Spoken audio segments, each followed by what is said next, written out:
How to fix Discord mobile black screen on Android phone. Hello guys, in today's video I'm gonna show you how to fix Discord mobile black screen on Android phone. First open settings and then scroll down until you find here apps and then click apps again, and here just type here Discord and then click on it.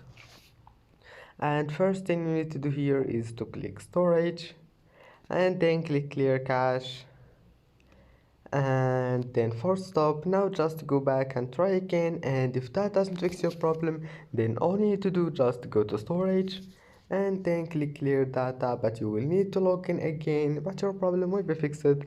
And that's it, it's easy. And if that also doesn't fix your problem, it means that you need to update your Discord. Then just go to Play Store and type here Discord and check if there is any updates. And that's it. Don't forget like and subscribe, and see you in the next video.